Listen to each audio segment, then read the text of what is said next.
Президентибиз белгилеп кеткендей, манас үчүлтеген манас эмете сейтекти даңазылоо максатында аны өсүп келаткан жаңы муундарга жеткирүү, башка элдерге дагы жеткирүү, ушул биздин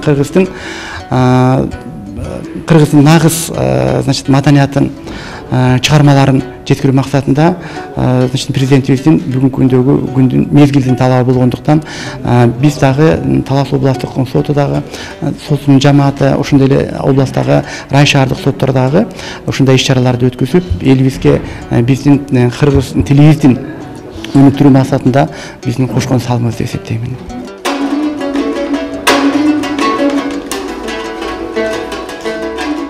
Кыргыз тили байыркы тил экендиги боюнча баарыбызга белгилүү. Бул байыркы элдердин, мындайча айтканда, кошуна элибиз Кытайдын жазма тарыхында дагы кыргыз эли байыркы экендиги. Анын тили бир мезгилдерде күчтүү кыргыз мамлекети, кыргыз каганаты түзүлгөн мезгилде эл аралык тилдер болгон, эл аралык мамилелерде жүргүзгөн тил болгондугу бизге белгилүү. Ушул биздин кыргыз тилибизди бүгүнкү мезгилде дагы бүтүндөй жайылтуу максатында, өстүрүү өнүктүрүү максатында 1989 жылы сентябрь айында кабыл алынган кыргыз тили жөнүндө мыйзамды өркүндөтүү максатында президентибиздин июль 23 жылы кабыл алынган кол коюлган конституциялык мыйзамында дагы бекемделип, бүгүнкү күндө кыргыз тилин бардык өндүрүштө, ошондой эле соттун иштин жүрүшүндө жана башка мамлекеттик ишканалардын жергиликтүү өзүндө башкаруу ишканаларда дагы мекемелердеги тилди өнүктүрүү боюнча иш-чаралар жүргүзүлүп келүүдө.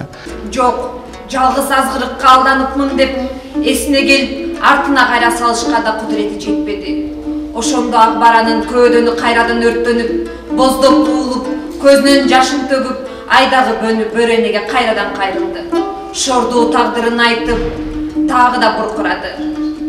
Мени өзүң отурган айга адам жок жерге алып кеп бөрөне. Кыргыз тилинин өнүгүшү боюнча эң чоң салымын кошкон зор эмгеги бар. Бул биздин улуу жазуучубуз Чыңгыз Төрөкулович Айтматовдун чыгармалары, башка элдерге жайылтылышы, жеткирилиши, мындайча айтканда 165 тилге которулушу Чыңгыз Айтматовдун чыгармалары. Бул кыргыз элинин башка дүйнө элдерине таанышына, кыргыздын маданияты, жашоо турмушу, өсүүсү, өнүгүүсү боюнча көптөгөн чыгармалары менен ушул элдерге жеткирүүгө мүмкүнчүлүк алган. Улуу жазуучубуздун көптөгөн эмгектери биздин союз мезгилиндеги жетекчилер тарабынан, андан кийин Кыргызстандын жетекчилери тарабынан чоң сыйлыктар менен, ошондой эле эл аралык сыйлыктар менен бааланып келген.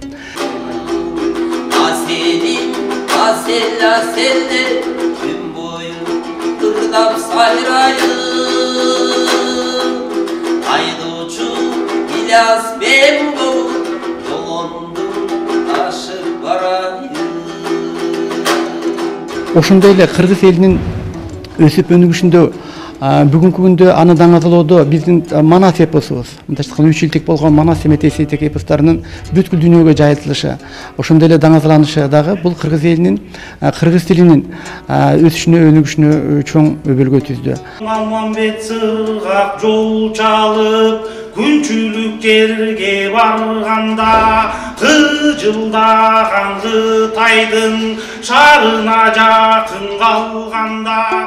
Кыргыз тилинде мурда жазма адабияты болбогондуктан ооз эки айтылып келген эпосторубузда кийинки мезгилдерде казактын окумуштуулары Чокон Валихановдун, ошондой эле Радловдун, орус окумуштууларынын тарабынан изилдениши, алардын жазган жазмаларын башка мамлекеттерде чыгарылышы, тарыхтарга киргизиши, ошондой эле бул биздин эпосторубуздун өз боордош элдерибизге, казак тилине, өзбек тилине, ошондой эле орус тилдеринде, немис, англис тилдеринде которулушу, кээ бир үзүндүлөрү бул кыргыз тилинин өсүп өнүгүшүнө, кыргыз мамлекетинин дүйнө таанытуусуна чоң өбөлгө кошту.